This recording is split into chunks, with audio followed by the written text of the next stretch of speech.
Hi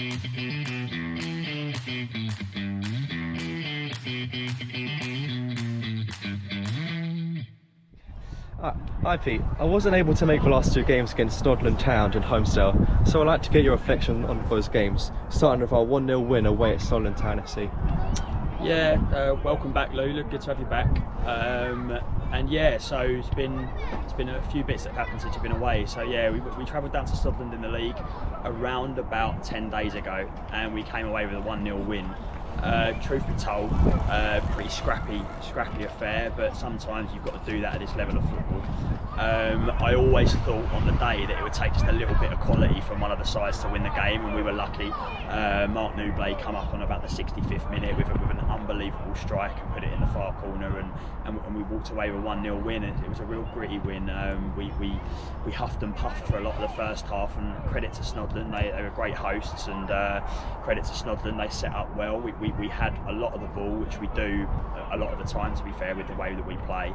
I think they probably edged us over the last 10 or 15 minutes of the first half, and then they had some good periods as well, and it was a game of half chances for both sides really. We had a glorious chance towards the end of the first half with Taylor Fisher, and he just put it wide, and I thought it wasn't going to be our day for a minute, but then we managed to go 1-0 up, and we clung on to it a little bit, and no, it was a good win and a good 3 points, good way to get first 3 points of the season for sure.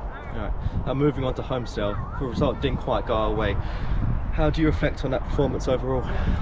Well, I'm actually pleased that the chat with you is happening a few days after the result, because I think if you'd have asked me straight after the performance and after the result, I was upset and annoyed about our performance. I think, and I think that was I think that could be shared amongst the group. I think the players were disappointed. I think committee members were disappointed. I don't think we played our best football. We dominated possession, but I'm going to give Holmesdale quite a lot of credit. I always say to people at this level of football, there are sides that have a game plan, and there are sides that just turn up and play. And I'll give Holmesdale some credit. They definitely had a game plan. Their game plan was to sit in, let us have the ball in deep areas, and basically see if we could break them down. And the answer was we just couldn't. And we had in the first half, we must have had 4 or 5 glorious opportunities. I think it'd be fair to say that we should have been 3-0 up at half time. We hit the post.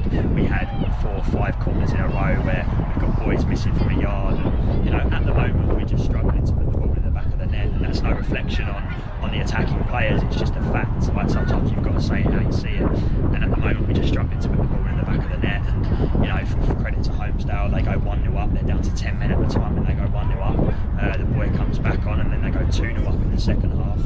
And then we, for the last 30 minutes, it was attack, re-defence. We had our centre halves plan on the centre midfielders plan on attackers, and it was all us. But we didn't create anywhere near enough opportunities to really draw the game of football, let alone win a game of football. And Taylor pops up at the end with a great strike and scores from 30 yards, but it just wasn't enough and wasn't to be, sadly. So yeah, not our day, and one to forget.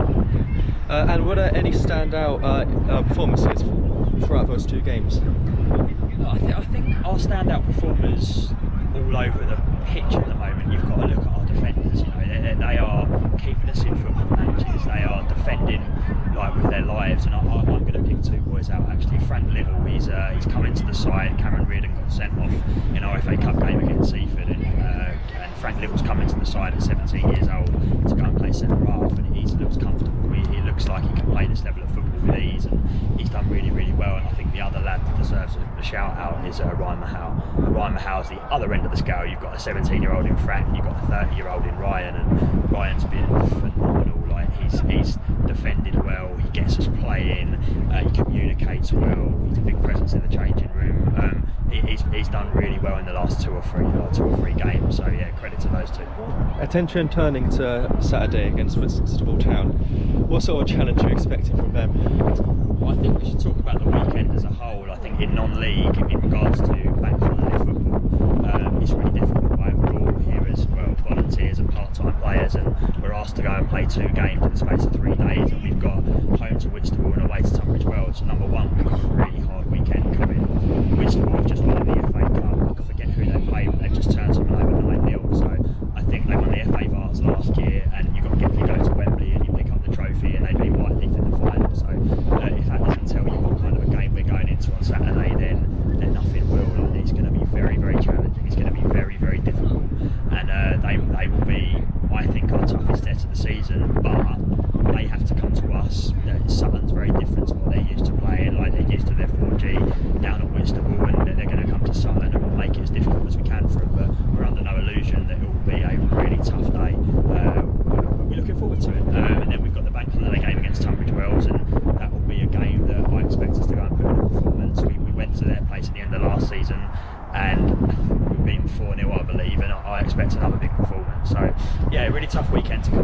hear. And with there being 2 games so close to each other, are your tactics and plans going into the weekend going to change in any way? Yeah, I think they have to, because Whitstable and Tunbridge Wells pose completely different threats. I think they're 2 different sides, and I don't think it's me disrespecting Tunbridge Wells saying that, you know, against Whitstable we expect to be under it probably a little bit more than the Tunbridge Wells game. Whitstable are going to be, we're going to have to set up very specifically for them. We've got the luxury at the moment, at the start of the season, of having a fairly big squad, so I think there will be player rotation throughout the 2 squads. We'll pick players who we think are right for the games, and yeah, we'll go from there. It's you know, we need to find a bit of form as a side.